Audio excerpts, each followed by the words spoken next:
মহারাজ জয়ন্তর দেওয়া উপহার খুলতেই দেখে ভিতরে একটি সিঁদুর কৌটো। মহারাজ মনে মনে ভাবতে থাকে, এই জয়ন্তটা না পূজারিনীর উপহার মনের ভুলে আমাকে দিয়েছে। বাদরের দল। সিঁদুরগুলো চারদিকে ছড়িয়ে গেল। এরপরে মহারাজ লক্ষ্য করে ভিতরে একটা চিঠি আছে। মহারাজ মনে মনে ভাবতে থাকে, ও বাবা, ভিতরে দেখছে একটা চিঠিও দিয়েছে। এরপরেই মহারাজ চিঠিটা খোলে আর সেটা পড়তে শুরু করে। চিঠিতে লেখা আছে, বন্ধু মহারাজ, জীবনে তুই অনেক কিছুই হারিয়েছিস, তবু তুই হেরে যাসনি। এই জীবন তোকে এমন একজনের সাথে বেঁধেছে যে তোকে জীবনের মূল স্রোতে ফিরিয়ে আনবে। তুই পূজারিনী বৌদিকে ভালো রাখিস। মহারাজ চিঠিটা পড়ার পরেই কেমন জানি উদাস হয়ে যায়। এরপরেই পূজারিনী তার গিফট বক্স বের করে আর সেখানে এসে দেখতে পায় একটি মাউথ অর্গান।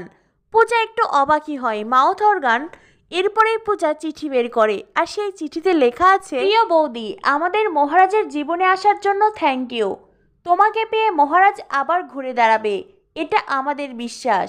জীবনে অনেক কিছু হারিয়েছে মহারাজ, তুমি ওকে সেগুলো ফিরিয়ে দিও। আমাদের মহারাজের তালকাটা জীবনটাকে একমাত্র তুমিই পারবে এক সুরে বাঁধতে। মহারাজ আর পূজারিনী চিঠি দুটো পড়েই একে অপরের কথা ভাবতে থাকে। তবে কি এইভাবেই একটু একটু করে একই সুরে বাঁধা পড়বে মহারাজ আর পূজারিনী?